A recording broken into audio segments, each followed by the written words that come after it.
সবাই একসাথে কিন্তু কই যাইতেছি, এদিকে সোহাগ ভাই যে গেট আপ নিছে তার পোস্টটা দেখেন। কোথায় যাইতেছি ভিডিওর শেষে বলা হইব। তো দেখেন ভাই ব্রাদারের যে গেট আপ নিতেছে ওই গেট আপ দেখা তো আই এম তো অবাক। আমার অবাক দেখা শরীফ তো যে পোস্ট নিল এই যে দেখেন। তো গাইস আজকে আমরা চলে যাইতেছি একটা ফ্রেন্ডের সাথে দেখা করতে, 3 বছর পর দেখা। তো অবশেষে ফ্রেন্ডের সাথে দেখা হয়ে গেল। ফ্রেন্ড হইল ওই যে শরীফ, ওনার ওস্তাদ। আসসালামু আলাইকুম, কি অবস্থা ভাইজান? ভালো আছেন? আলহামদুলিল্লাহ। তো অবশেষে দেখা হয়েই গেল। তো গাইস আপনারা সবাই আমাদের ভিডিওটা শেয়ার করবেন, লাইক করবেন, এবং ভিডিওর শেষে একটা টপিক আছে, মজা আছে, বিনোদন আছে। সেই বিনোদনটা উপভোগ করার জন্য আপনারা আমাদের পাশেই থাকবেন। তো একে একে সবার সাথে পরিচিত হয়ে গেল। শরীফ ওস্তাদের সাথে দেখা হইয়া কি অনুভূতি? আলহামদুলিল্লাহ অনেক ভালো। বহুদিন পরে দেখেছি। কত বছর? 3 বছর পরে।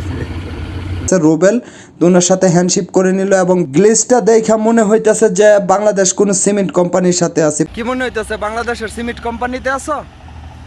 মনে হইতেছে বাংলাদেশের মতো, ঠিক আছে, কিন্তু এখানে যে অবস্থা, অনুভূতি কি?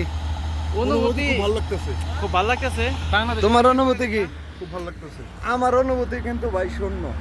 দেখা হইলো শরীফের সাথে, তো ওনাদের কথোপকথন চলতেছে, আর ওইদিকে কি পোস্ট নিল রে ভাই রে।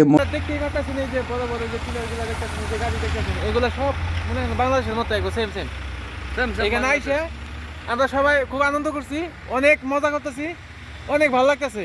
মনে হইতেছে যে বাংলাদেশের কোনো একটা জায়গায় আছি। এই কাদামাটি সিমেন্ট বালু দেখা বাংলাদেশের মতোই আছে। অবশেষে আমরা চলে আসলাম একটা মাতামে আসার পর আমরা খাবার অর্ডার করলাম, খাবার আসতেছে না। তো আমার তো খিদা লাগছে, আমি শরীফরে বললাম এইভাবে কি খাবার হয় নাকি, 2টা লারা দিলেই তো খাবার আইসা পড়ে। তো দেখলাম খাবার আইসা পড়ছে। তো যাই হোক গাইস, আমরা আসলাম একটা পাকিস্তানি মাতামে, মানে পাকিস্তানি রেস্টুরেন্টে। তো আমরা হালকা পাতলা কিছু নাস্তা করার জন্য চলে আসছি ফ্রেন্ড সার্কেল নিয়ে। তো বন্ধু বান্ধব যেই হারে খাইতেছে, আমি তো ভাই ভিডিও নিয়ে বিজি, আমার আগে তো কিছুই রইল না। তো শেষে আমি একটা খাবার মুখে দিলাম, কিন্তু মুখ দেখে যে একটা অ্যাক্সিডেন্ট ঘটছে। এই যে গাইস দেখেন, এই অ্যাক্সিডেন্ট সবার বেলা ঘটলে মন মেজাজ ভালো থাকে না। তো খাইয়া দাইয়া ফিনিশ করে সবাই যার যার হালে বৈশা রয়েছে, বিল দেওয়ার নামে কারো কোনো খবর নাই। তো আমি এদিকে বৈশা সবার ভিডিও করতেছি, অনুভূতি প্রকাশ করতেছি। আমার অনুভূতি ভাই শূন্য নিয়ে বৈশা ঠান্ডা খাইতেছি। অবশেষে বিলটা দিয়ে চলে গেলাম। দিন শেষে ব্রাই বাদার মানে সবকিছু।